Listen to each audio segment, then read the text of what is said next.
عليكم ورحمة الله وبركاته. وعليكم السلام ورحمة الله وبركاته ومغفرة الجنة. আল্লাহ জাল্লা শানুহু ওয়া আম্মা আওয়ানুহুর দরবারে হামদ সানা শুকরিয়া আদায় করতেছি। বয়ানের শুরুতেই আমরা এমন কিছু মানুষ আছে যাদের কথা নামাজের পরে বয়ান মনে পড়ে যায়, ওয়াজ শুনতে গেলে মনে পড়ে যায়। তাদের মধ্যে অন্যতম হলো মা বাবা। আমাদের অনেকেই আছে এখানে যাদের মা নাই বাবা নাই, যাদের উসিলায় আমরা দুনিয়াতে আসতে পারলাম, আল্লাহকে আল্লাহ বলে ডাক দিতে পারলাম, তাদের জন্য আমরা একটু দোয়া করি সকলে। আলহামদুলিল্লাহি রাব্বিল আলামিন। ربنا ظلمنا أنفسنا وإن لم تغفر لنا وترحمنا لنكونن من الخاسرين. ربنا ظلمنا أنفسنا وإن لم تغفر لنا وترحمنا لنكونن من الخاسرين. ربنا آتنا في الدنيا حسنة وفي الآخرة حسنة وقنا عذاب النار. بخش دے یا الہی نیل کرم تو بھول جا، حبے تجھا بھولے مگر تو نہ ہم کو بھول جا. ہمیں تجھے بھولے مگر تو نہ ہم کو بھول جا. کلمہ بے بخشائے برحالما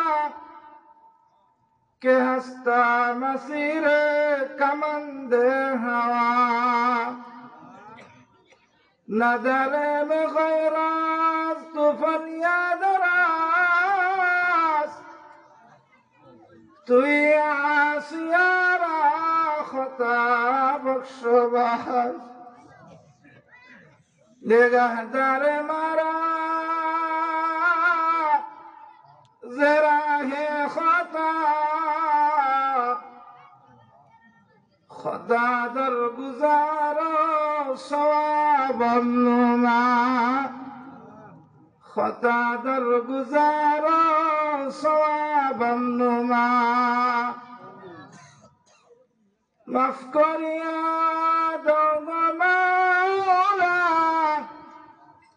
মাফ করিয়া দাও, মাফ করিয়া দরে মাওলা, মাফ করিয়া দে,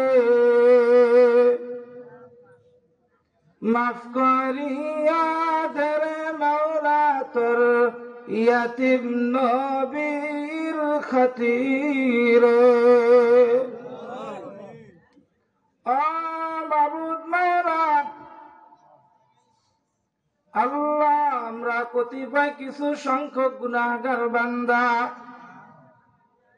আল্লাহ জিন্দেগির তামাম গুনাহ খাতা গুলির বুঝা মাথায় দিয়া আল্লাহ কোন কোন শীতের মধ্যে লাবাটের উপরে একটা চটের উপরে বসিয়া নিজের জিন্দেগির গুনাহ খাতার বুঝা গুলি মাথায় লইয়া তোমার দরবারে হাত বাড়াইছি। আল্লাহ খাস করে মেহেরবানি করে আমাদের জিন্দেগির तमाम গুনাহ খাতাগুলিকে তুমি মাফ করে দাও আল্লাহ আল্লাহ তুমি যদি আমাদেরকে মাফ নাই করবা কেন এই মাজলিসের মধ্যে আনসরে মাওলা আল্লাহ তুমি যদি আমাদেরকে তোমার দরবার থেকে লাচ্ছি বাইরা খেদাইয়া দাও আল্লাহ আমাদের যাওয়ার আর কোন জায়গা নাই আল্লাহ দুনিয়ার ভিক্ষুক এক বাড়িতে ভিক্ষা না পায় আর এক বাড়িতে যা পায় আল্লাহ আমরা এমন ভিক্ষুক আর ভিক্ষুক তোমার দরবার ছাড়া আমাদের আর কোন দরবার নাই আল্লাহ আমাদের জিন্দেগির গুনাহ খাতাগুলিকে তুই মাফ করিয়া দাও আল্লাহ শুধু নিজের জিন্দেগির গুনাহ খাতাগুলিকে মাফ চাই না রে মাওলা আল্লাহ যাদের উসিলা নিয়ে দুনিয়াতে আসতে পারলাম তোমাকে আল্লাহ বলিয়া ডাক দিলাম আল্লাহ ময়দানের দিকে তাকাইয়া দেখো কত দাড়ি পাকা মুরব্বী গুলা কান্দে আল্লাহ কত হাজি সব কান্দে আল্লাহ ওই মা বাবাকে হারাইয়া কবরের মধ্যে অন্ধকার কবরে শোয়া দিয়া আল্লাহ তোমার দরবারে হাত তুলে দিয়েছি বাউলা বাবা বাবা বলে যখন আমি ডাকতাম বাবা তোমারে আদর করে কোলে নিতা বাবা আবার বাবা করে যখন আমি ডাকতাম তোমারে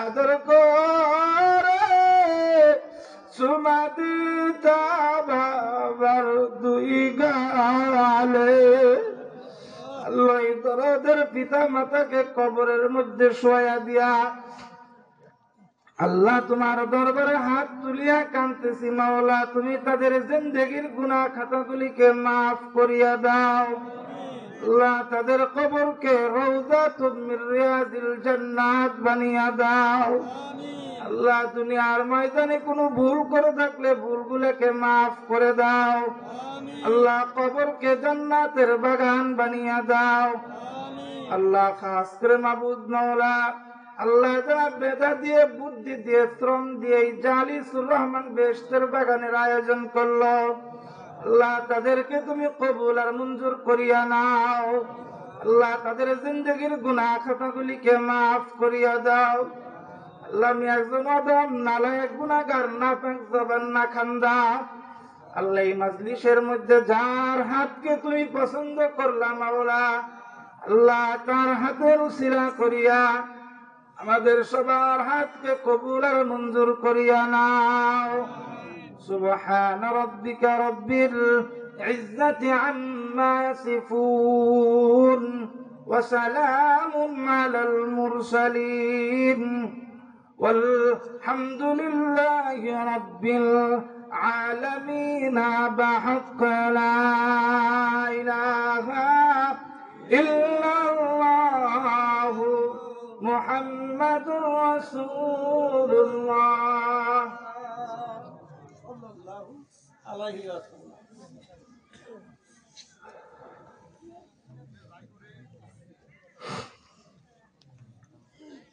الحمد لله الحمد لله الذي علم القرآن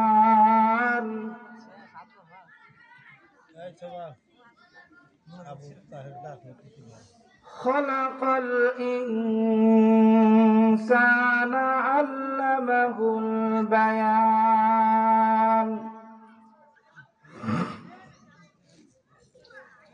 وزين نبيه بالنور والقرآن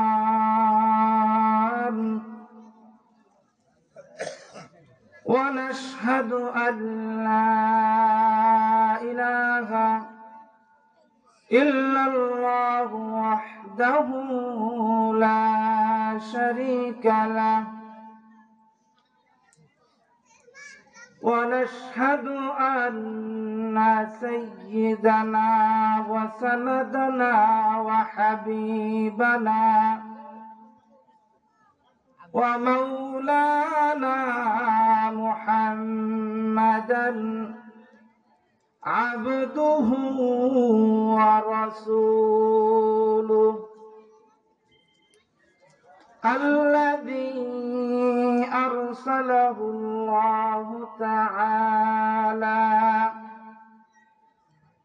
بالحق بشيرا ونذيرا وداعيا إلى الله بإذنه وسراجا منيرا أما بعد فأعوذ بالله من الشيطان الرجيم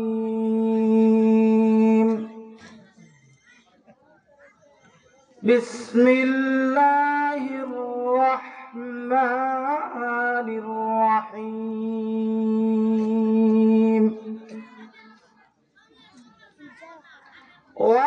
وأقيموا الصلاة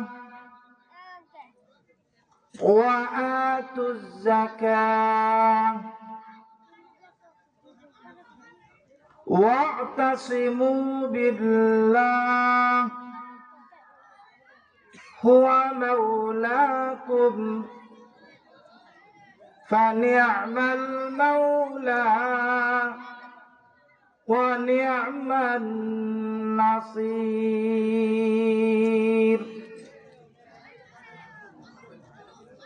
وقال النبي الصادق المصدوق رسول الله صلى الله عليه وسلم لا يقعد قوم يذكرون الله إلا حفتهم الملائكة وغشيتهم الرحمة ونزلت عليهم السكينة وذكرهم الله في من عنده أو كما قال عليه الصلاة والسلام وقال الله سبحانه وتعالى في شان حبيبه ومحبوبه ومعشوقه ومعشورته إن الله وملائكته يصلون على النبي يا أيها الذين آمنوا صلوا عليه وسلموا تسليما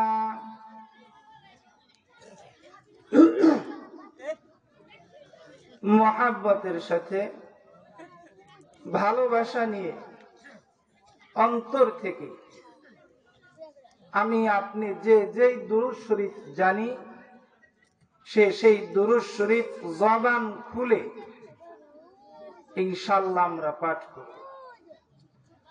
আল্লাহুম্মা সাল্লি আলা মুহাম্মাদিন ওয়া আলা আলি মুহাম্মাদ কামা সাল্লাইতা আলা ইব্রাহিম ওয়া আলা আলি ইব্রাহিম ইন্নাকা হামিদ حميد مجيد اللهم بارك على محمد وعلى آل محمد كما باركت على إبراهيم وعلى آل إبراهيم إنك حميد مجيد بلغ العلا بكماله كشف الدجى بجماله حسنت جميع خصاله صلوا عليه وآله راغب مسكن حوالي كعبة بنے میرا مدفن دیار مدینہ بلغ العلا بکمالہ کشف الدجى بجمالہ حسنت جميع خصاله صلوا عليه وآله আপনারা কি খুব কষ্ট পাইতেছেন? দেখে তো মনে হয় কষ্টই হইতেছে আপনাদের। দরুদ শরীফে আওয়াজ নাই, তারপরে এত সুন্দর একটা কবিতা পাঠ করলাম, তার মধ্যেও কোনো আওয়াজ নাই, তাহলে তো মনে হয় আপনাদের অনেক কষ্ট হইতেছে। কষ্ট হইতেছে না তো?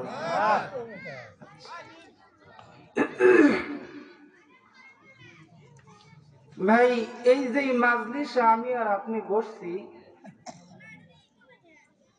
এই মাজলিসটা আল্লাহ পাক রব্বুল আলামিনের কাছে অত্যন্ত দামি।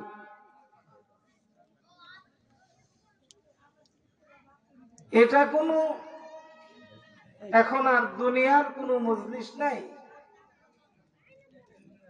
এটা এখন জালিসুর রহমান, বেহেশতের বাগান হয়ে গেছে। ভাইরা আমার, দুনিয়ার প্রত্যেকটা কাজ কর্মের একটা নিয়ম নীতি নিয়ম কানুন থাকে, আদব থাকে, ঠিক না?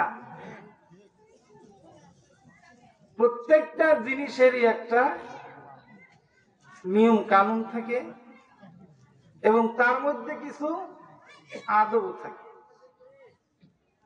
তো জালিসুর রহমান বেহেশতের বাগানে বসারও কিছু নিয়ম আছে। আমরা এই নিয়ম মেনে চলতে পারবো না ইনশাআল্লাহ। আমি আলমগীর ভাইকে দৃষ্টি আকর্ষণ করছি, আমার হাতের ডান সাইড থেকে প্রচুর পরিমাণে আওয়াজ আসতেছে, বয়ান করতে কষ্ট হচ্ছে আমার। হয় তাদের আওয়াজ বন্ধ করেন, অন্যথায় তাদেরকে প্যান্ডেলে উঠে দেন। আওয়াজ বন্ধ করেন, না হলে ওয়াজ করতে অনেক কষ্ট হচ্ছে আমার। সম্পূর্ণ বাহিরের আওয়াজ আসতেছে আমার কানে।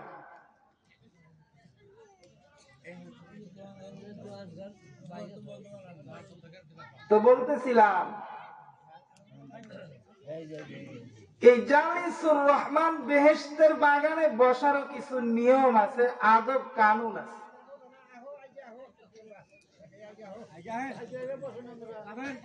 আমি জিজ্ঞাসা করার পরে আপনারা বলছেন সবাই নিয়ম কানুন মেনে চলবে, আদব রক্ষা করবে।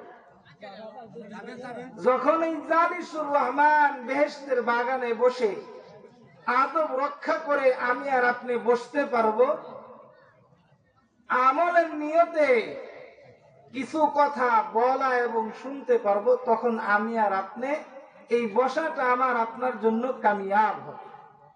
অন্যথায় আমার আপনার এই বসার মধ্যে কোনো ফায়দা হলো না। মজলিসে বসার আদব হলো তিনটা। বলেন, মজলিসে বসার আদব। ওয়াজ তো অন্যটা করতে চাইছে, বৈশা তো ওয়াজ এইদিকে যাইতেছে, যে ওয়াজ করতে চাইতেছে সেদিকে যাচ্ছে না, তো এটা দিয়েই শুরু করে কিছুক্ষণের জন্য। যদি আমি একজন নাখান্দা, অনেকের নাতির সমান, অনেকের ছেলের সমান, তারপরেও তো আল্লাহ পাক আমাকে এখানে বসাইছেন, ঠিক না? তো কিছু সময়ের জন্য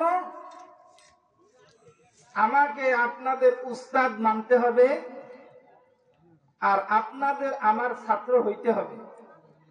আমরা কি রাজি আছি ইনশাআল্লাহ? আমাকে উস্তাদ মানতে রাজি আছেন? আপনারা ছাত্র হইতে রাজি আছেন? তাহলে আমাদের সম্পর্কটা এখন কি হলো? উস্তাদ এবং শাগরেদ। তাহলে উস্তাদ যখন কোনো কথা বলে, শাগরেদের জন্য কর্তব্য কি?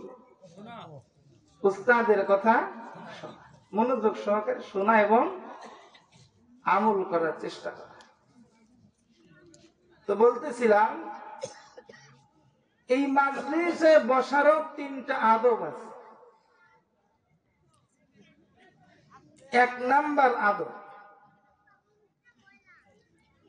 মাজলিসে বসার সাথে সাথে আমলের নিয়ত করা। এক নাম্বার আদব। বলেন, আপনারা ছাত্র সবাই তো বলতেছেন না, কেবল না বললেন আপনারা ছাত্র, তো এই যে শিখাইতেছি তো, এইটাই ওয়াজ, এটাই বয়ান। যদি আমি আর আপনি বয়ান থেকে যে না শিখতে পারলাম, তাহলে এই বয়ান দিয়ে কি হবে আমার আপনার জীবনে? মজলিসে বসার আদব চারটা।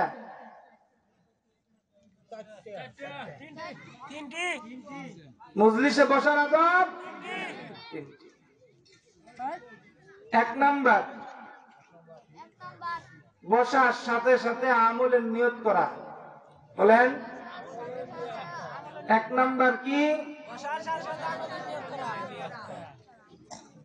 দুই নাম্বার, অন্য ভাইয়ের কাছে পৌঁছে দেওয়ার নিয়তে শোনা। দুই নাম্বার, অন্য ভাইয়ের কাছে পৌঁছে দেওয়ার নিয়তে শোনা। তিন নাম্বার, মাজলিসের যার যার সামনের খালি ফাঁকা জায়গাগুলো আছে, এই খালি ফাঁকা জায়গাগুলো পূরণ করে বসা। তিন নাম্বার কি? এমন ছাত্র আল্লাহ আমার কপালে মিলাইছে, একজনে কয় তো একজনে কয় না। এইরকম ছাত্র হইলে কি পরীক্ষায় পাশ করা যাবে? আপনারা বলেন, সবাই বলেন। তিন নাম্বার আদব, যার যার সামনের ফাঁকা জায়গা আছে এগুলো পূরণ করে বসা। এখনো ফাঁকা জায়গা দেখা যাইতেছে। আপনারা মনে হয় আমাকে উস্তাদ বলে মানতে পারেন না, আমি একজন ছোট মানুষ, এই জন্যে। ভাই, আমি ছোট হলেও তো আল্লাহ পাক এখানে বসাইছে, তাই না? এই জন্য আমাদের যার যার সামনের খালি ফাঁকা জায়গাগুলো পূরণ করে বসে। এই মাজলিসে বসলে কি লাভ হবে সেটা তো এখনো বলি নাই, বলবো, কেবল না শুরু করছি।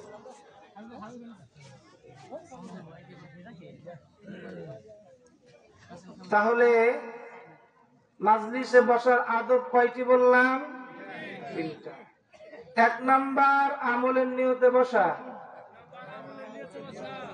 দুই নাম্বার, অন্য ভাইয়ের নিকটে পৌঁছে দেওয়ার নিয়তে বসা। তিন নাম্বার, যার যার সামনের ফাঁকা জায়গা আছে এই ফাঁকা জায়গাগুলো পূরণ করে বসা। সবার মুখস্থ হয়েছে? আমরা আর একজনকে শিখাইতে পারবো তো ইনশাআল্লাহ? আচ্ছা, আল্লাহ পাক কবুল করে।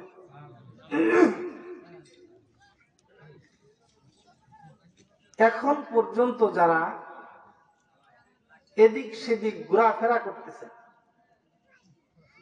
চায়ের দোকানে আড্ডা মারতেছেন, রাস্তাঘাটে। আপনারা মনে করতেছেন আপনারা অনেক কামিয়াব হয়ে গেছে, আর এইখানে যারা বসছে এরা ঠকে গেছে। এটা হলো আপনাদের ধারণা, কিন্তু না, এই মাহফিলে সবাই আসতে পারে না। আল্লাহ পাক সবাইকে আনেন না, একমাত্র তারাই আসতে পারে যাদেরকে আল্লাহ পাক রব্বুল আলামিন কবুল করছেন।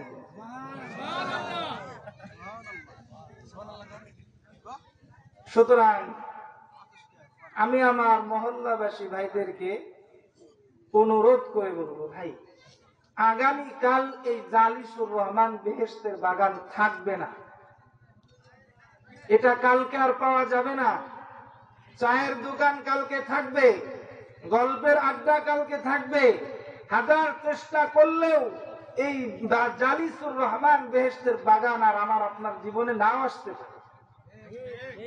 কাজেই আমি সবাইকে অনুরোধ করে বলবো, আপনারা এখন পর্যন্ত যারা এদিক সেদিক ঘোরাফেরা করতেছেন, মূল্যবান সময়টুকু নষ্ট করতেছেন, অতি দ্রুত মাহফিলের প্যান্ডেলে চলে আসেন। এখানে আসলে কি লাভ হবে, কি ফায়দা হবে? আল্লাহ রাসূল সাল্লাল্লাহু আলাইহি ওয়াসাল্লাম যে হাদিস পাঠ করেছে এটার মধ্যে বয়ান করে। কাজে আমরা দ্রুত মাহফিলে এসে বসে যাই। কি এত যদি কথার আওয়াজ আসে, একবার বললাম এর মধ্যে ওয়াজ করা যায়, আপনারাই বলেন। সমানে আওয়াজ আসতেছে না, এর মধ্যে ওয়াজ করা যায়? কি তামাশা বসানো হয়েছে নাকি? গানের আড্ডা বসানো হয়েছে নাকি এখানে? তো ওয়াজ মাহফিল, এটা তো মাইকে বললাম। তারপরে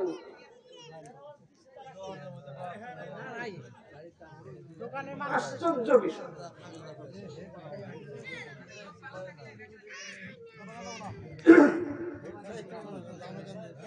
আমি আর আপনি, আমরা যারা এখানে মাজলিসে আসতে পারলাম, আল্লাহ পাক পরওয়ারদিগার রব্বুল আলামিন আমাকে আপনাকে যাদেরকে এই মাজলিসে আসার জন্য তৌফিক দিয়েছেন,